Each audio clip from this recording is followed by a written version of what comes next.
Bom, mas a gente espera um pouquinho o pessoal chegar.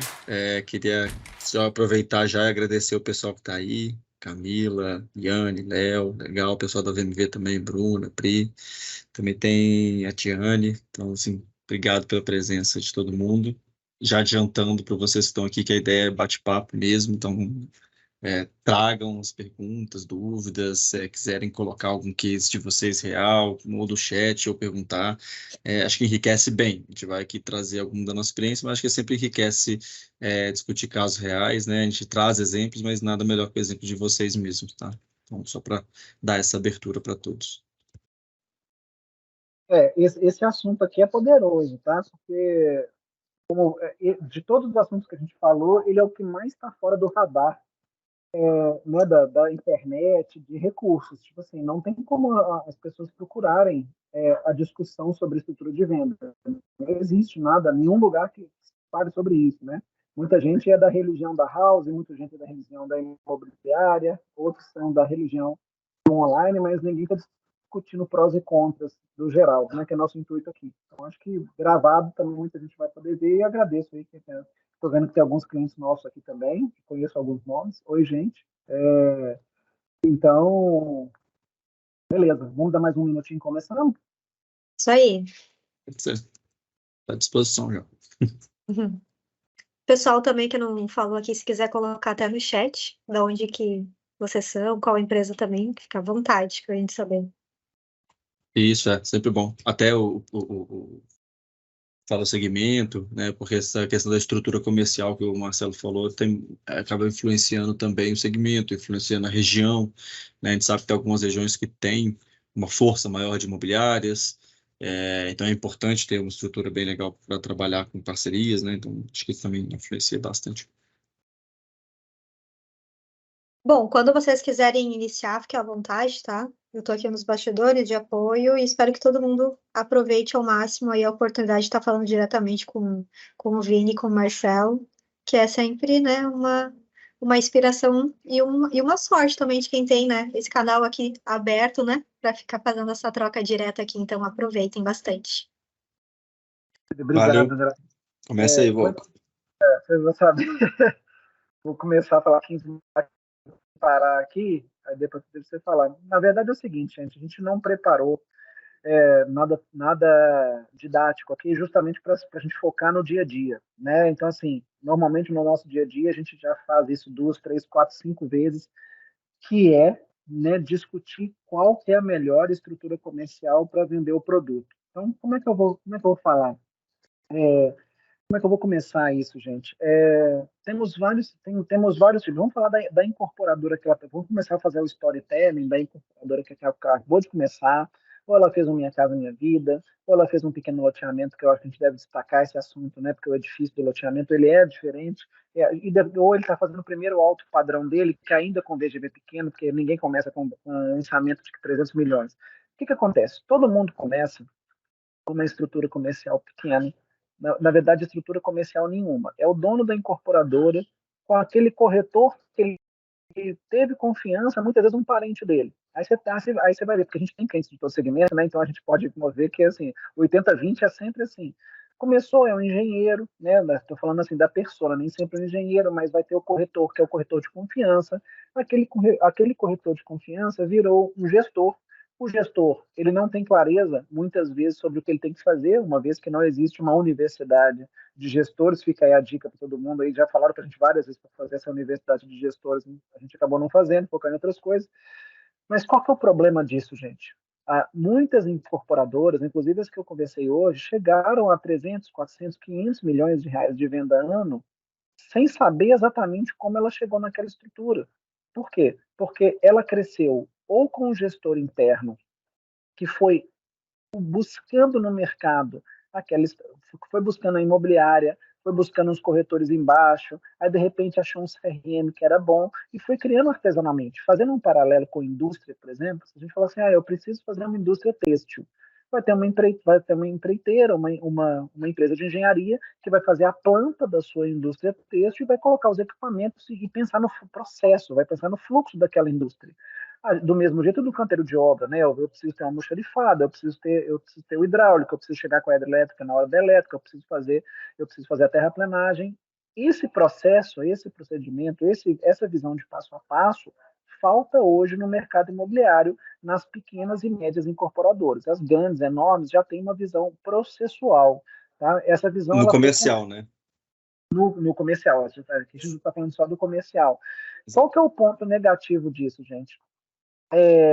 A venda acontece sem muita técnica. Como eu dei o exemplo, aquele cara que começou lá com a corretor de confiança dele, hoje ele está vendendo com 300 milhões de reais, e quem está vendo a gente agora, está vendo lá na frente também, vai ver o seguinte, pô, mas espera aí, quais são os seus procedimentos e por que você tem essa estrutura?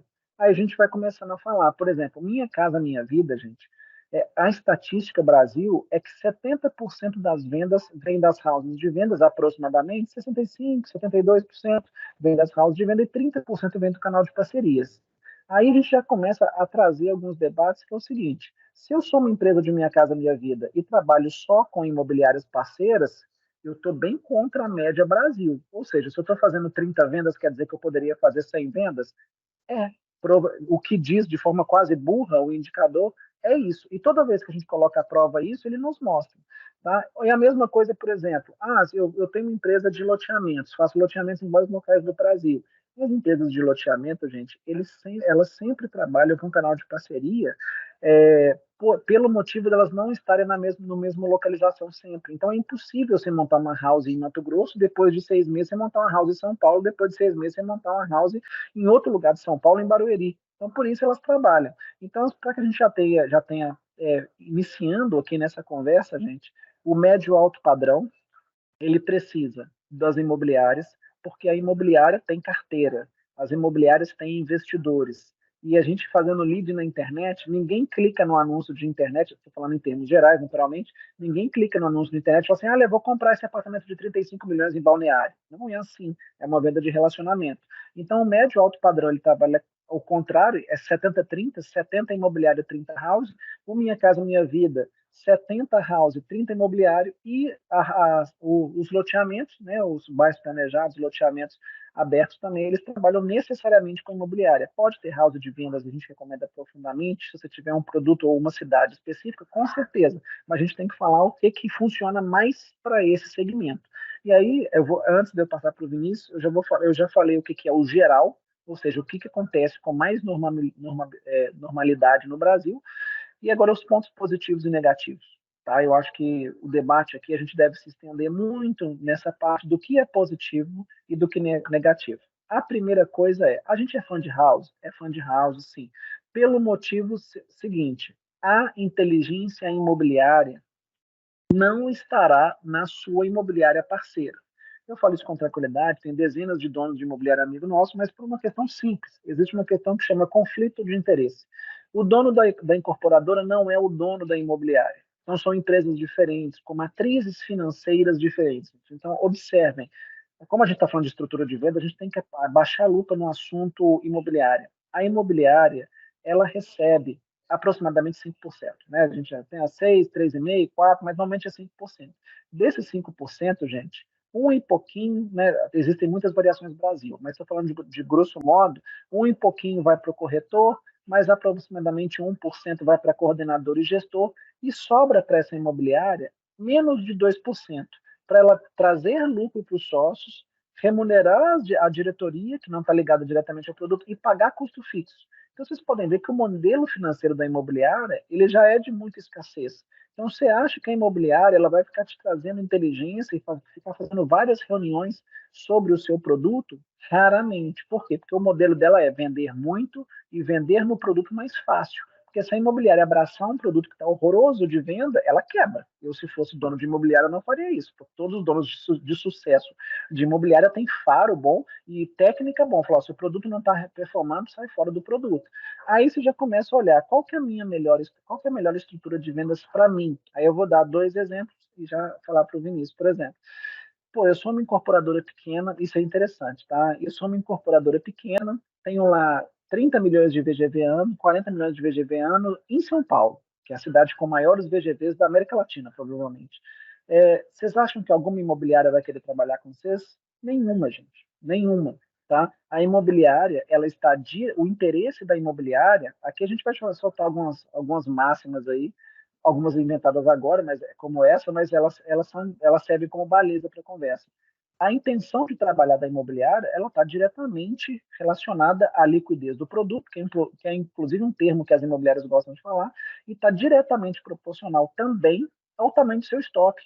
Se eu tenho uma imobiliária com 50 corretores, eu não posso me associar a um incorporador que tem 30 milhões de VGV, vou morrer de fome. Aí você pensa, aí esse é o raciocínio que a gente convida nossos clientes a fazer, que é o seguinte, não, peraí, então eu tenho 30 milhões de VGV, 40 milhões de VGV, eu vou procurar imobiliária, eu vou ficar saltando de galho em galho até achar a imobiliária que me queira, que provavelmente é que vai querer uma imobiliária que acabou de abrir agora, ela não tem a menor ideia do que está fazendo.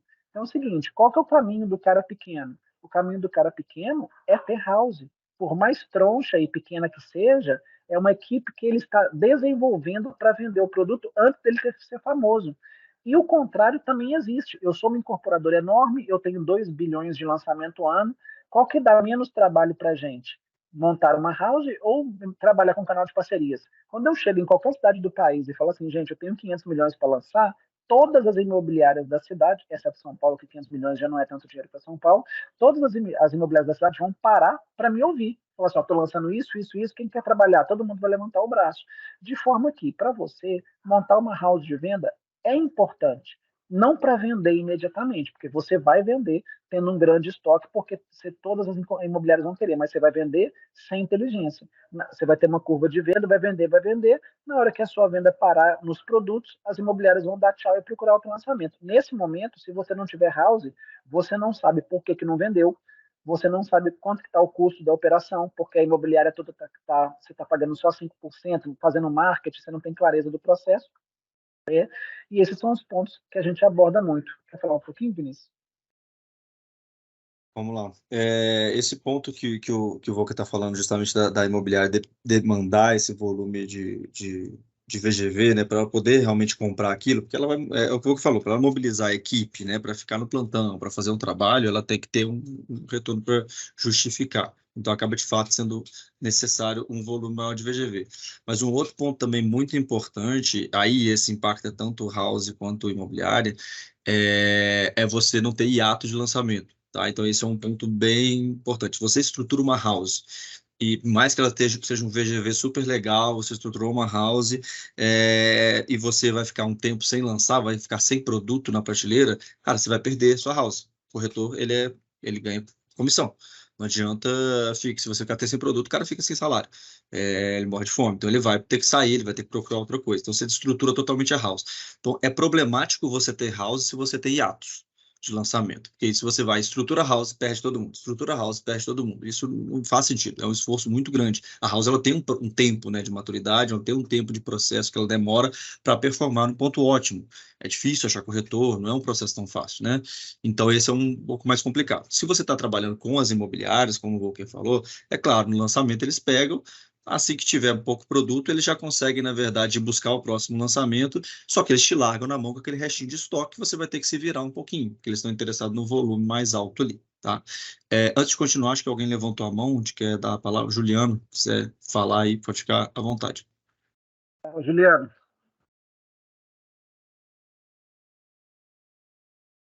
Não sei se ele... Bom. Vocês assim me ouvem?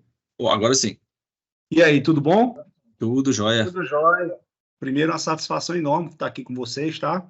Corri aqui para chegar a tempo de ouvir as sábias instruções aí. Eu queria saber de vocês o seguinte: vocês acham que é possível para uma incorporadora criar uma espécie de núcleo duro, ou seja, por exemplo, vou dar um exemplo, um closer e uma SDR bem capacitados, nível sênior, ou pelo menos pleno, e deles você variar o tamanho da equipe da house e assim poder navegar entre os lançamentos? Não sei se eu fui claro na minha... Perfeito, perfeito. Você está falando o seguinte, dependendo do volume que você tiver ali de velocidade de vento, você vai ter que ter menos e mais gente, mas ter um núcleo duro que você não perde, né? Para não perder o conhecimento. Porque você sempre vai ter carteira, sempre vai ter algum estoque remanescente, sempre vai ter uma retroalimentação de um projeto até o próximo lançamento.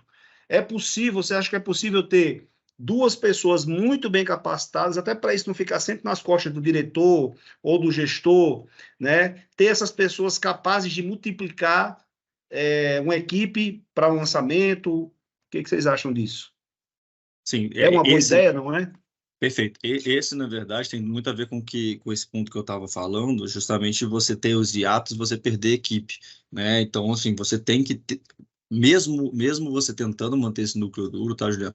Se você não tem, você está falando que você sobra com algum estoque, algum produto remanescente, mas tem muitos casos que a gente já viu que a pessoa fica sem, tá? Sem produto nenhum mesmo, zerado. Aí não tem como você manter. Quer dizer, você pode até manter, mas você vai ter que bancar uma comissão da pessoa sem vender para não perder, o que também não faz sentido na realidade das incorporadoras por conta de margem. Então, ainda assim, você precisa ter esse cuidado muito grande para ter um estoque. Mas aí sim, se eu tenho uma variação de estoque e eu perder 1 ou 2 corretores ali, mas manter aqueles mais sênior, aqueles que têm mais tempo de casa, para que eles mantenham esse conhecimento dentro ali da casa e tendo entrando corretores novos, eles possam transmitir esse conhecimento, aí sim, é excelente, tá? A gente tenta fazer isso. Na verdade, a gente tenta, aos poucos, dependendo da performance desses corretores que ganham mais senioridade, esse SDR ganha mais senioridade, eles serem promovidos ali até a coordenação, né? Para que ele possa realmente depois estruturar uma equipe com treinamento. Então, isso também é um caminho de você manter esse cara dentro de casa.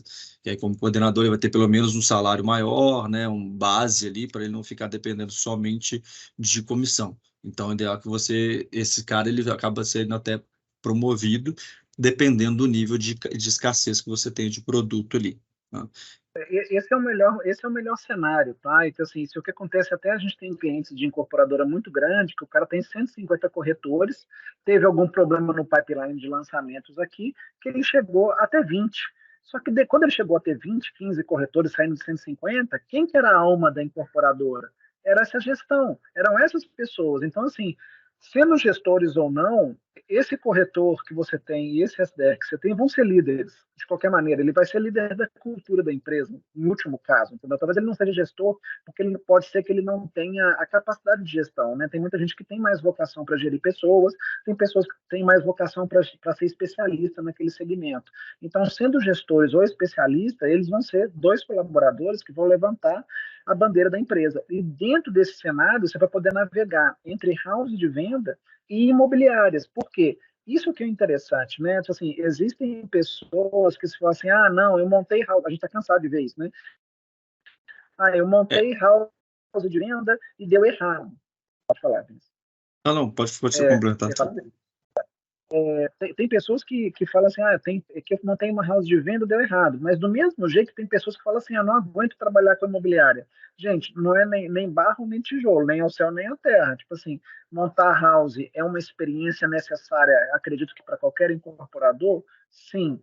Trabalhar com imobiliária também. Não pode chegar e falar o seguinte, por exemplo, a gente tem muitos clientes, às vezes, que são até quase antissociais, falam assim, não quero trabalhar com imobiliária, não quero só ter house. Não vai ter desempenho. Não vai ter desempenho, porque o canal de parcerias imobiliárias, em Curitiba também conhecido como plataforma, é onde a gente consegue capilaridade. Ou seja, eu preciso de estar dentro do mercado, e com isso a gente precisa se relacionar. Então, respondendo já a pergunta já do título dessa conversa, qual que é a melhor estrutura, também falando o que o Juliano Eugênio puxou aqui também, qual que é a melhor estrutura que você tem? Uma house de vendas, o mais enxuta possível.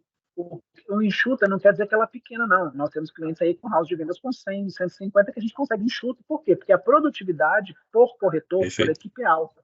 Né? Ou seja, é uma house eficiente. É uma house que ela consegue se multiplicar de acordo com a cidade, de acordo com o volume. Ou seja, para a house conseguir se multiplicar, você precisa desenvolver uma cultura, você precisa desenvolver gestão, você precisa desenvolver lideranças. E essa liderança ela vai desde o SDR, do corretor, da diretoria de vendas. Aí, com essa cultura bem feita, você sai de 10 corretores para 50 corretores de um dia para o outro e volta para 10 depois ou para 2 quando você precisar. E, ao mesmo tempo, um relacionamento muito consistente com as imobiliárias. Dando mais exemplos aqui, por exemplo, nós temos clientes que estão em regiões mais remotas do Brasil e que eles trabalham com a imobiliária porque a cidade do cara tem uma imobiliária grande, né? O que você vai fazer? Você tem um produto numa cidade onde existem várias cidades no país, gente, que o dono da imobiliária é meio coronel. Você tem que pedir benção para ele para vender na cidade. Então é o seguinte, temos que entender que faz parte do jogo, temos que entender que as imobiliárias, elas são empresas que elas são focadas na venda, né? E isso, eu acho que nessa conversa aqui, a gente tem que trazer também a essência de cada atividade. Qual que é a essência de cada atividade? Imobiliária é vender rápido, vender com gordura, é fazer uma venda que é uma venda mais feia. Você não vai querer que a imobiliária potencialize os lucros da incorporadora. Muitas vezes alguém chega para a gente aqui e fala assim, não, mas pô, o cara da imobiliária fez venda barato, eu estou querendo vender um pouco mais lento, e o cara da imobiliária quer vender rápido. Como eu falei lá no início, isso está na base financeira da imobiliária. Ela não pode querer vender lento. Então, se você tem um produto de 300 mil, se ela puder vender a 270, ela vende, porque ela precisa resolver o dela. E não é porque o cara é mau, é porque é o modelo deles. E outra coisa também, você vai ter agilidade e agressividade na house de vendas? Muito raramente. Né? A gente vê pouquíssimas houses de vendas que estão crescendo, né, que são jovens ainda, agressivas, com profissionais muito experientes, porque na hora de você montar a sua house, você vai trazendo as pessoas aos poucos, você vai desenvolvendo uma cultura lá dentro. Né? E é ideal que você faça isso. Né? Aqui também, antes de eu passar para o Vinícius, porque senão eu embalo, muito cuidado, gente, quando vocês trazem, eu tirei um diretorzão de uma empresa, eu tirei um gerentão de uma empresa e trouxe para a minha empresa.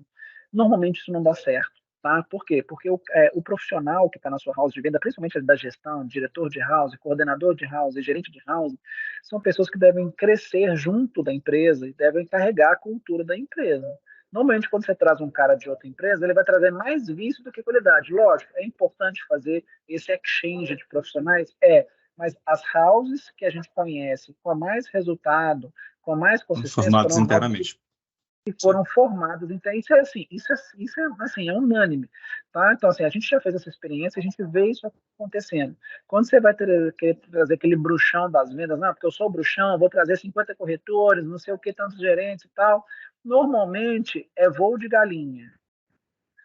Vai vender, vai sim, e a própria cultura, o próprio relacionamento vai fazer com que você saia. O povo fala, né? Porque o povo entra, o colaborador entra pelo hard skill e sai pelo soft skill. A gente deve falar nesse assunto aqui também, que é a questão de relacionamento. O relacionamento, gente, de vendas é um relacionamento muito intenso, muito delicado. A gente está falando de comissões, a gente está falando de incentivos, a gente está falando de dar incentivos e tirar incentivos. A gente está falando tanto na house de vendas quanto no canal de parcerias. Então, o link que aqui nós estamos falando para incorporador. Travou? Estão ouvindo? Beleza? Tá legal? Tá. O incorporador ele tem que ter consciência de que a relação com a equipe de vendas ela é litigiosa.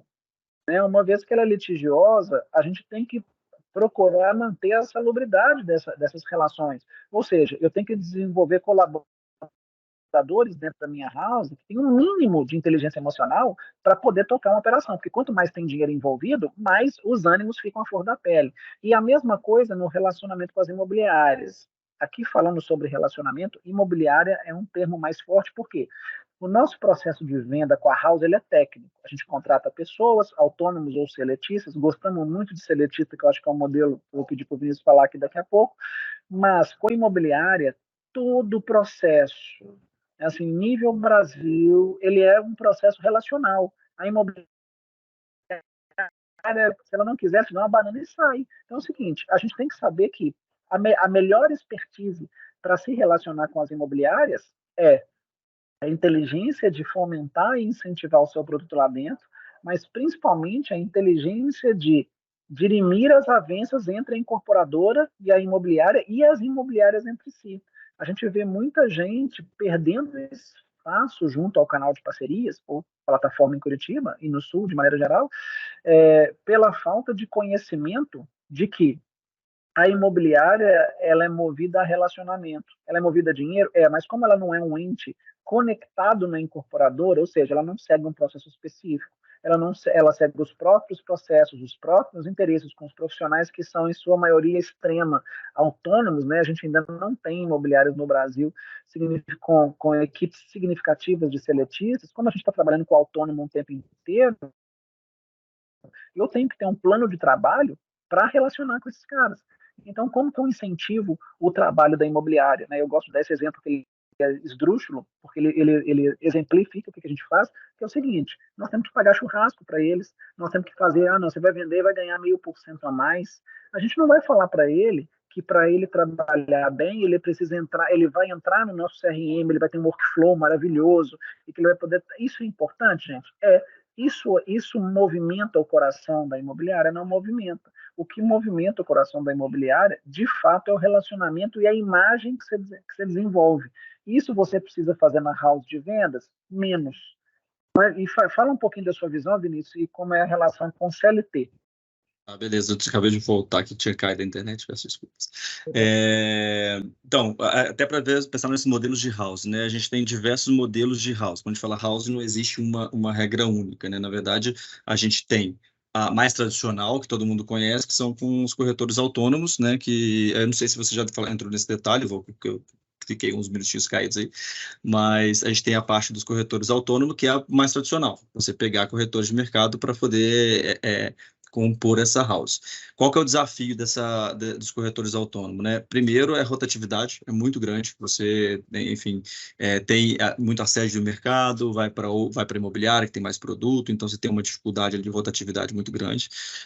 Segundo, geralmente os profissionais vêm com muitos vícios, e se você quer ter essa estrutura ideal de house, que o Volker falou, que é uma house bem gerida, uma house eficiente, uma house que tenha cuidado com os números para realmente tirar o melhor dos corretores, esses vícios não são positivos, eles geralmente vêm no sentido, numa contramão disso, então traz um desafio muito grande. Ou o último caminho para essa house autônoma é você pegar o que a galera chama de calça branca, né? Você pegar um vendedor que não é tradicional do mercado imobiliário e você começar a formar ele, até pagar o CRES, enfim, desenvolver ele ali dentro, mas ainda assim como modelo autônomo. Da mesma forma, esse cara performando, você tem um risco muito grande dele sair, e você perder ele por conta dessa volatilidade, tá? Então, esse é o grande desafio. Então, tem surgido, crescendo cada vez mais, você ter, muitas vezes até em paralelo, tá? A gente tem clientes que têm vários modelos em paralelo, inclusive, né? Tem 3 modelos em paralelo, que é o de house, que é a house de autônomos, que são com realmente esses corretores tradicionais, totalmente terceirizados, totalmente comissionados, né? Sem nada de fixo. Você tem uma house CLT, né, que a gente chama, que é a mesma lógica do corretor, só que ele é um corretor com carteira assinada, com salário fixo. Lógico, um salário fixo base, mas isso ajuda esse cara a ter uma sustentação e aí você ir desenvolvendo ele. Isso cria um cara mais fidelizado, você consegue negociar, ter uma comissão um pouco menor, porque você está dando uma segurança para ele. Você tem um pouco mais de autoridade para cobrar dele, exigir dele eficiência, exigir dele que ele esteja no plantão, porque você tem carteira assinada, você tem horário, você tem tudo definido, então você consegue exigir a presença dele no plantão, você consegue exigir uma atuação mais ativa de acordo com o seu modus operandi, de acordo com o seu procedimento, de acordo com o seu tom de voz. Você consegue cobrar dele que o CRM esteja impecável, bem atualizado, com as informações corretas, então você consegue ter uma atuação um pouco mais gerencial. Adianta você ter CLT se você não tem uma gestão correta, se você tem uma gestão frouxa, se você está acostumado com um modelo de gestão que é só ficar motivando o corretor? Não adianta. O CLT você precisa de gestão, você precisa de um plano de desenvolvimento, você precisa treinar ele, você precisa planejar um crescimento desse corretor para ele atingir a eficiência máxima. Então você precisa de uma dedicação de gestão muito maior que numa house autônoma. House autônomos é um pouco mais motivacional, digamos assim. E você ainda tem um outro modelo que a gente chama de closer, que é de vendedores internos, né, que não é corretor. A gente chama de closer porque eles são foco no online, né? Muita gente chama só de online, mas são vendedores que não precisam nem de CRES, né? Trabalhando como incorporadora diretamente, que não tem essa preocupação com CRES. Eles trabalham muito mais focados realmente em atender leads do digital, para fazer o fechamento de venda e, no máximo, estar ocasionalmente no stand para poder receber esses leads ali para uma visita, para algum momento. Então, é um outro foco completamente distinto. Esse fica no escritório, trabalhando lead, trabalhando com o CRM aberto ali na frente dele o tempo todo, muito mais dedicado. Então, só daí nós falamos de 3 modelos de house completamente diferentes que podem coexistir, dependendo do volume que você tem. Como eu falei, tem clientes nossos que têm os 3 modelos, ou que tem 2 modelos, mas tem um que tem exatamente os 3 modelos diferentes de house, e mais de uma house autônoma, na verdade, concorrendo uma com a outra, tá? Então, isso depende do volume, e é interessante até para extrair o melhor. E como o Volker falou ali, que tem um percentual que vende na house, um percentual que vende com parceria, da mesma forma, você tendo houses com perfis diferentes, você consegue converter melhor clientes com perfis diferentes. Clientes do digital, você converte melhor no digital, clientes de rua, você converte melhor nas houses, por exemplo, de autônomo, CLT, então você consegue ter explorar melhor. Por exemplo, uma das ações que em alguns clientes nossos a gente briga muito para fazer ações de rua, para captação de leads. Você fazer isso com autônomo e com parceria é muito desafiante. A parceria quer dinheiro para poder fazer isso, o autônomo, muito difícil você mobilizar eles para fazer essas ações. Com o CLT, você coloca a escala dele e vai cumprir a função dele, porque ele é um funcionário. Então, você consegue fazer uma captação de rua, uma cara para poder fazer ações de rua com muito mais eficiência que uma house autônoma. Tá? Então, tem prós e contras de cada modelo. É mais difícil, é mais demorado montar, você tem que ter uma dedicação, como eu falei, de gestão, mas você consegue também ter um resultado ali de eficiência melhor do que uma house autônoma. Só que a house autônoma você vai ter um monte de corretores, mas que vão estar dedicados de fato, você tem um percentual pequeno. Na CLT é 100% com dedicação máxima. Não está dedicando, demite, contrata outro, né? Você tem que ter essa gestão para poder manter ela operando na eficiência máxima. Então, esses 3 modelos de house são os principais. Falta algum de house? Não, mas eu acho importante falar sobre. Talvez a gente esteja esquecendo de um, mas eu não lembro, não. É importante falar, gente, uma coisa que a gente sempre vê também é o seguinte: house de vendas não é economia, tá? House O de custo dela é vendas muito próximo, inclusive. é próximo, muito próximo. Só que olha só que interessante, já teve uns 2 ou 3 clientes na nossa vida. O cliente chegou assim e falou assim: olha, a imobiliária nossa, né? Porque normalmente cria-se um interesse PJ com CNPJ apartado, até por uma questão de proteção legal da incorporadora. Aí muitos incorporadores, ainda que uma minoria, mas existe um volume grande, que chega e fala assim: olha, eu preciso que a imobiliária dê lucro.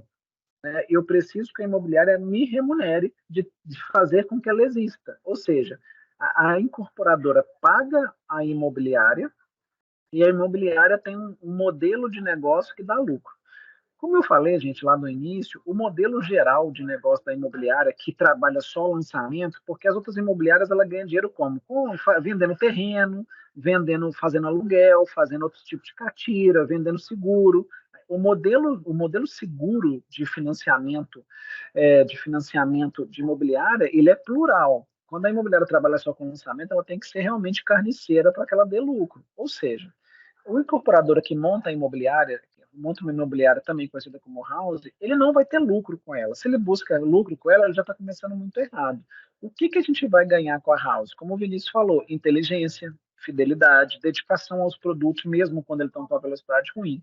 Tá? E é bom a gente ter essa visão, gente, de qual que é a vantagem da house em detrimento da imobiliária. A house de vendas, ela vai me custar. A house de vendas eu não tenho que pagar o lucro da imobiliária.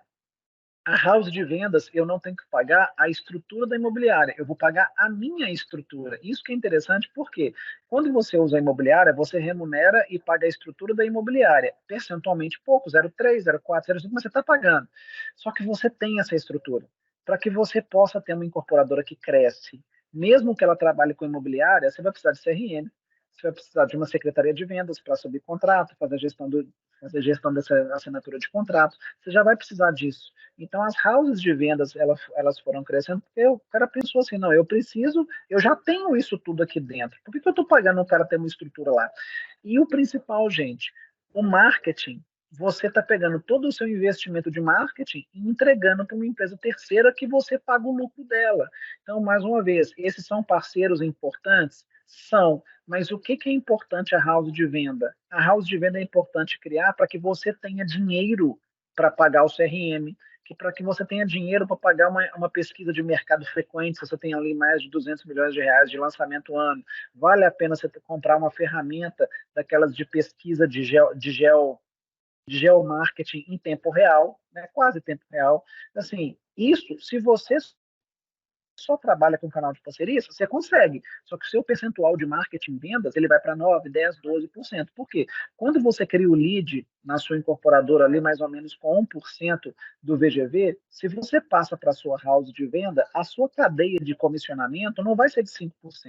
sua cadeia de comissionamento vai ser ali 3, 3,5%, 4%, normalmente. Ou seja, 1, 2% você fica dentro de casa e você investe onde? Você investe em ferramenta, inteligência, processo, que são coisas que você já teria que investir mesmo utilizando a imobiliária. Então, a gente preza muito para essa visão de equilíbrio, ou seja, eu posso cobrar da imobiliária uma coisa que é responsabilidade minha? Não posso, mas eu preciso executar essas atividades. Qual que é o melhor jeito de executar as atividades? Ah, não, peraí, por exemplo, a gente tem cliente aí de Minha Casa Minha Vida que o lucro hoje está em 8%, 12%, qualquer 1%, 2% Muita é diferença. vantagem.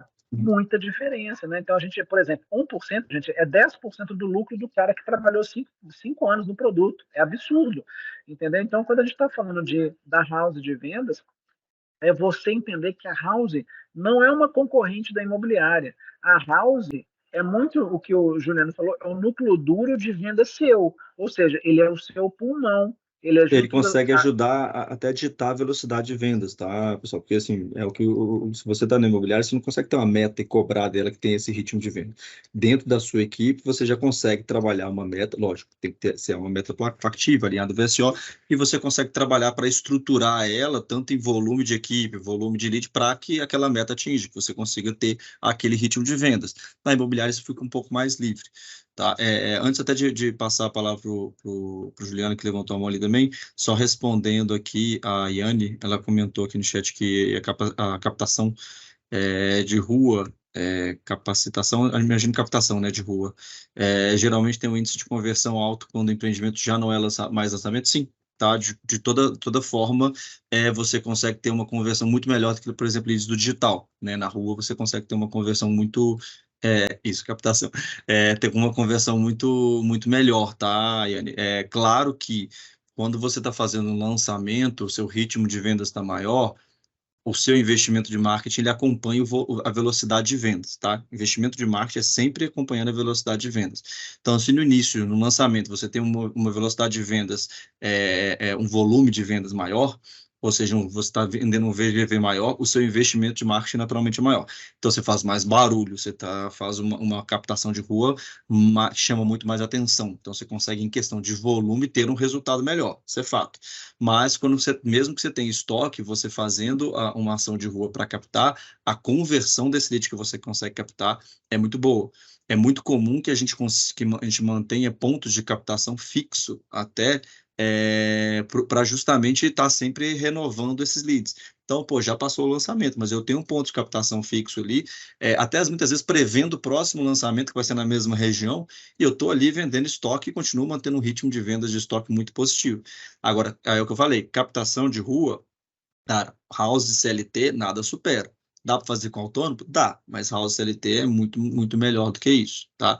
Tem alguns clientes que têm um foco muito grande em imobiliária, que até fazem pontos de captação com imobiliários terceiros, mas é aquela coisa. O cara pode pegar seu lead e vender para outro, ele vai vender o que tiver mais fácil. É sempre risco, sempre existe um desafio.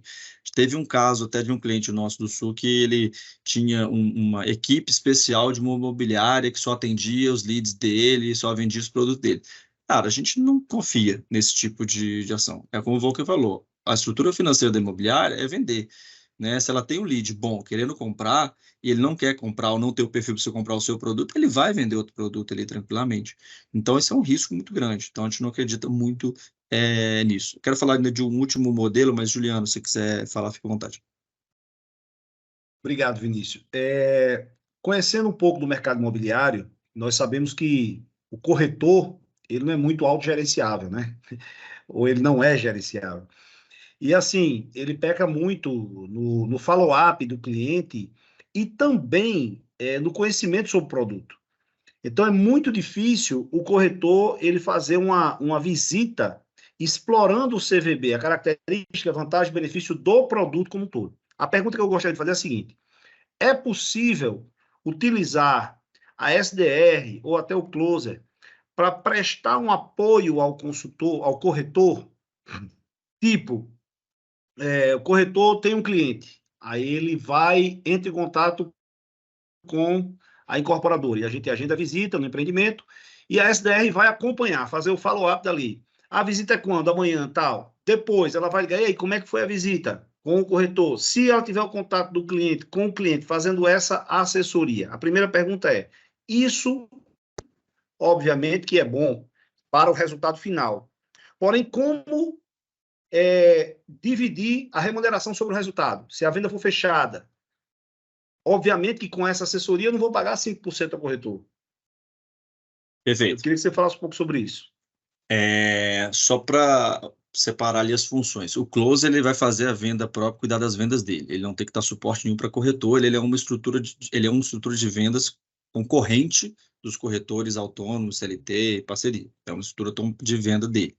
Tá? Então ele não vai dar esse suporte para ele. Ele vende os produtos, ele vai vender com os leads dele. O SDR fazer esse pós-venda, a gente já fez em alguns casos. Nunca funcionou tão bem, tá, Juliano? O que acontece? O volume de leads que esse SDR está tratando é um volume alto. Se ele tiver que ainda assim acompanhar, né, as agendas dos corretores que mudam, é comum a visita ser alterada a data e tudo mais, ele começa a se perder, ele não dá conta de acompanhar com perfeição. Em alguns casos de alto padrão, que exige um atendimento muito mais cauteloso, a gente colocou uma equipe de pós-venda para fazer esse acompanhamento. Tá? Então, a equipe de pós-venda acompanhava a qualidade no atendimento. E aí sim, porque a função dela era ver qualidade no atendimento, qualidade depois do fechamento da venda, então ela conseguia fazer esse trabalho. Mas o SDR, quando tinha que fazer isso, dá para fazer, a gente já viu funcionando, mas é capenga. Nunca fica funcionando 100%, tá? Não funciona com a melhor qualidade possível. Cada vez mais a gente tem que implementar tecnologia para isso. Tá? Então, a gente tem tecnologia, seja na parte de dados, para o gerente ter fácil acesso e ver como é que a equipe dele está. Então, ele tem no CRM, ele consegue saber quantos leads está atrasado, se não está, exigir que o corretor coloque a data da próxima ação que ele tem que fazer. Então, você tem que ter tecnologia para garantir essa gestão, para forçar o corretor a entrar nesse ritmo ali de prestação de contas. Isso o corretor da house. Tá? Imobiliário esquece, imobiliário nunca vai prestar esse tipo de conta, imobiliário só chega quando está pronto. Mas da house a gente consegue fazer uma atuação assim, e também tecnologia que está surgindo agora, até implementamos em alguns clientes, uma tecnologia com inteligência artificial que a gente está até ajudando a desenvolver, que faz justamente esse trabalho de ficar cobrando do corretor ali, olha, o lead está parado, o lead está andando, tal. Então você consegue já implementar tecnologias hoje, como, por exemplo, essa de inteligência artificial, que ela vai acompanhar e fazer o trabalho que o gerente muitas vezes não dá conta pelo volume de corretores, pelo volume de leads. Então, essa inteligência artificial hoje já consegue fazer isso. Aí você consegue ter uma gestão eficiente que ela não vai, a inteligência artificial não vai errar, não vai esquecer de um lead, esquecer de uma data, né? Ela acompanha no CRM e consegue cobrar o corretor daquilo ali em cima da hora, tirar a dúvida dele sobre produto, sobre dúvida técnica, então isso facilita bem, tá? Mas a parte realmente do SDR funciona de forma capenga e o Closer é uma estrutura realmente separada a princípio. Vou trazer duas ponderações aqui, adições do que o Vinícius falou, Juliano. A primeira coisa que você falou Juliano, como eu estou ajudando o corretor, eu não posso pagar 5% para ele. Então, não existe isso. Comissão é sempre do que o mercado paga para cima. A realidade, gente, é que a gente que está muito lá do lado da incorporadora, a gente sabe que a maioria dos corretores, ele chega com o cliente, faz a negociação, eu estou falando em produtos econômicos, é quase sempre assim.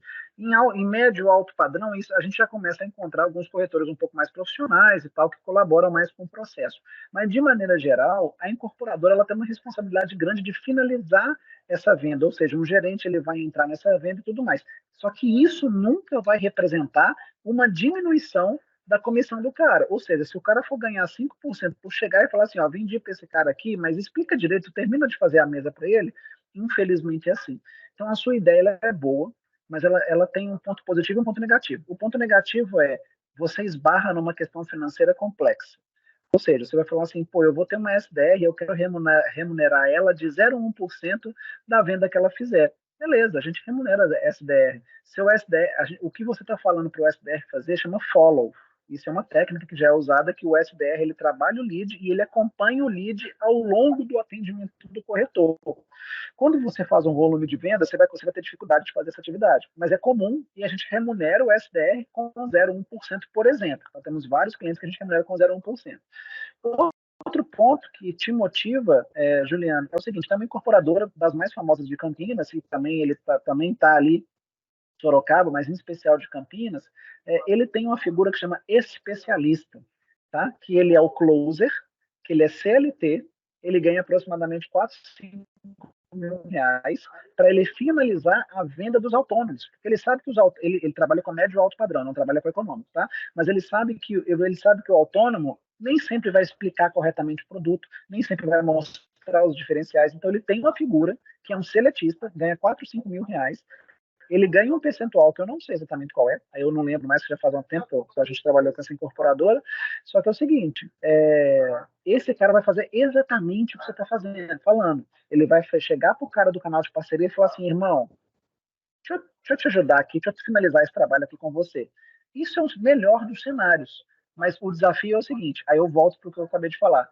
Você conseguir encaixar esse overlap no trabalho do corretor. Porque a imobiliária e o corretor têm a responsabilidade de te entregar isso. Para você pagar uma equipe ali com um salário bom, com comissionamento que seja de 1% a mais, na planilha da incorporadora, todo dia, se você conseguir implementar isso, todo dia alguém vai olhar e falar o seguinte: ah, mas ele precisa disso mesmo? Eu acho nobre, tá? Essa incorporadora de Campinas, eu achei fantástico ela ter feito isso, porque ela garante que o processo de venda vai ser bem feito, mas é médio alto padrão. Médio alto padrão tem margem para a gente fazer isso.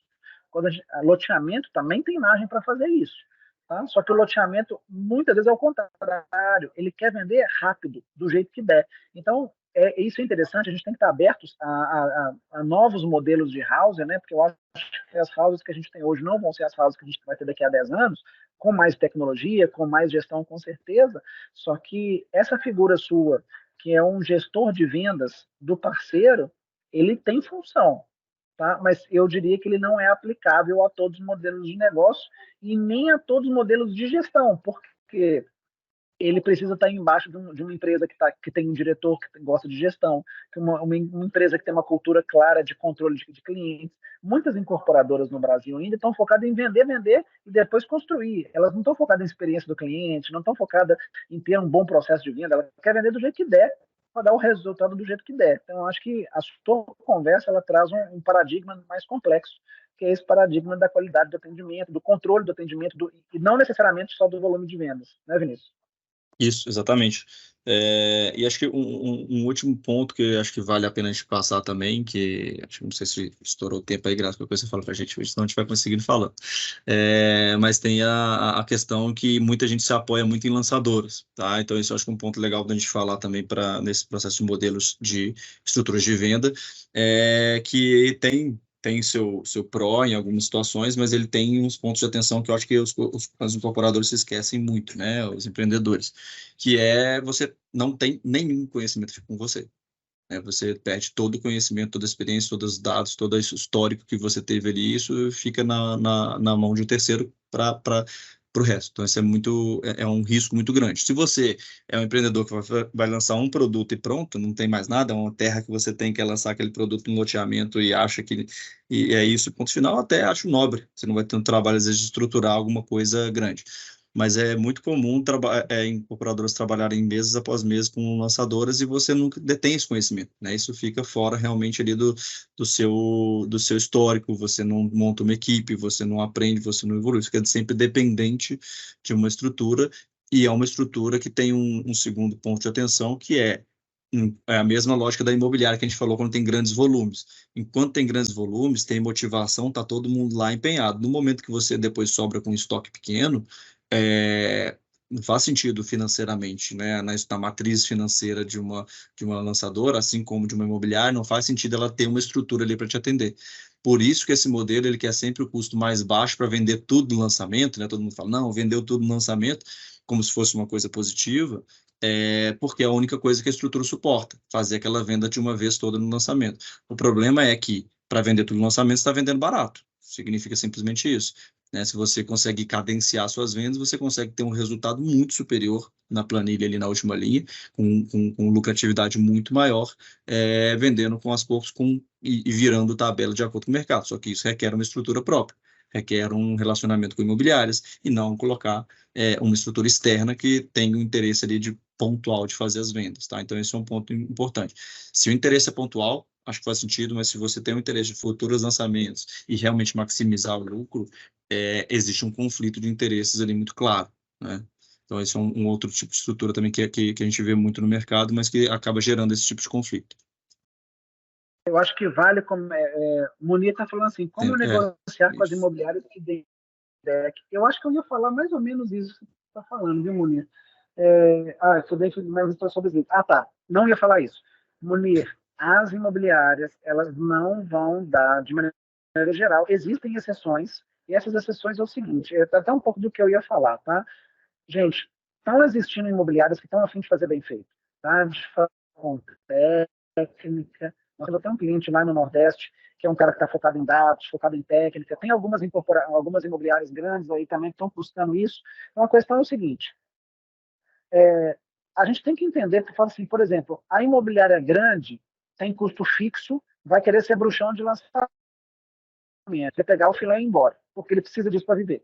A imobiliária pequena pode ser um grande parceiro seu. E hoje nós estamos na época das imobiliárias, ou seja, não está existindo mais aquelas imobiliárias de 20, 30, 40, 50 pessoas. Agora as imobiliárias são de 3, 4, 5, que é o gerente que saiu da imobiliária e abriu a própria imobiliária dele. Então, a gente tem que saber trabalhar. Mas o principal, só Mania, não perca seu tempo pedindo feedback estruturado sobre leads de imobiliária.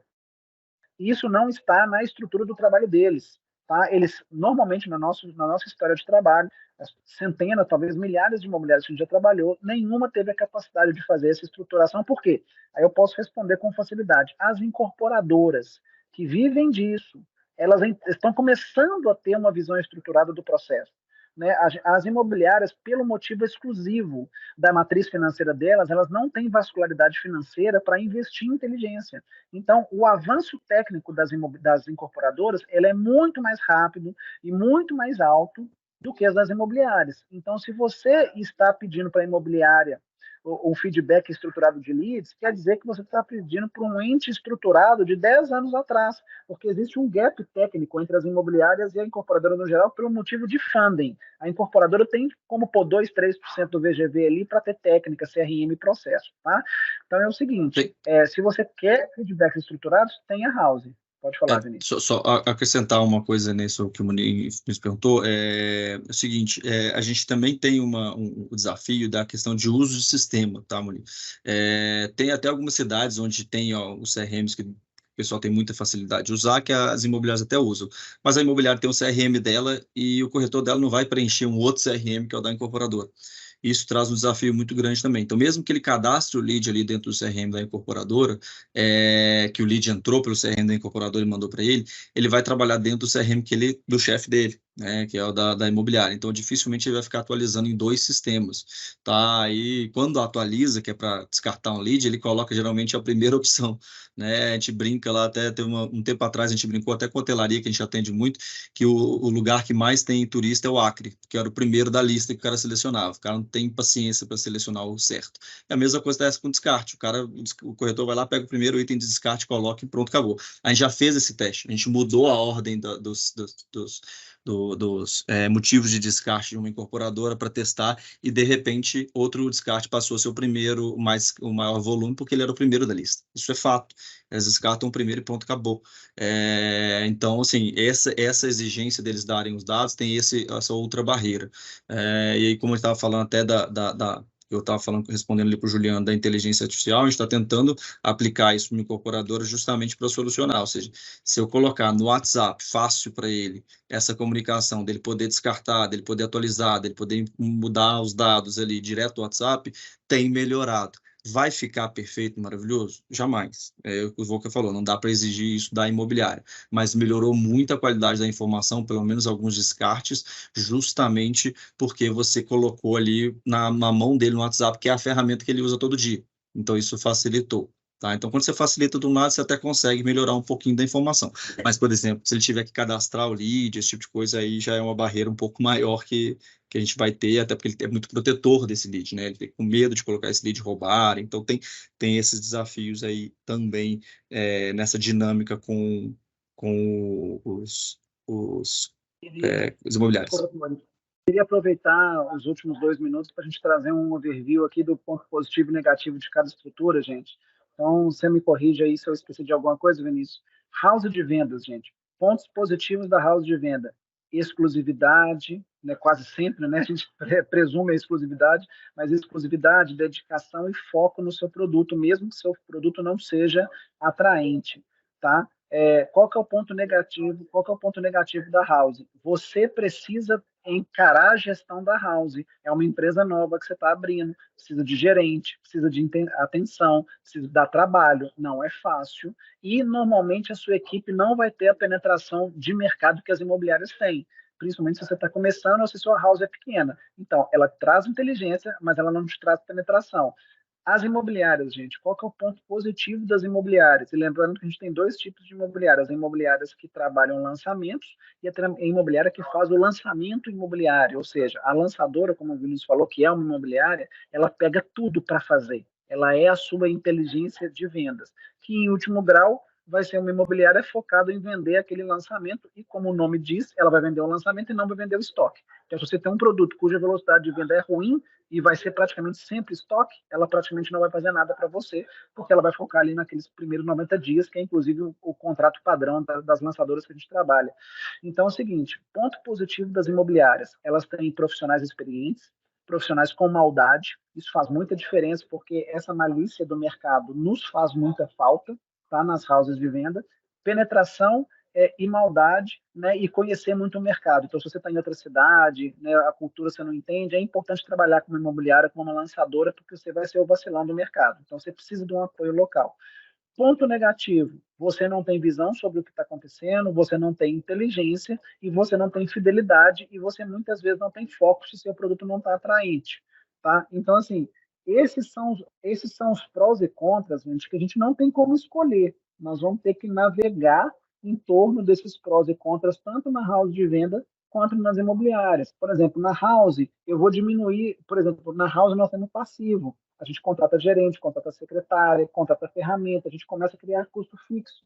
A gente não tem com a imobiliária. A imobiliária vendeu ou não vendeu. Mas é interessante, porque na house nós temos custo fixo, mas o custo fixo está focado em vender. A imobiliária não tem custo fixo, mas ele não está focado, então ele não vai vender. Então, esse juízo que a gente vai fazer... Esse equilíbrio é muito importante, né?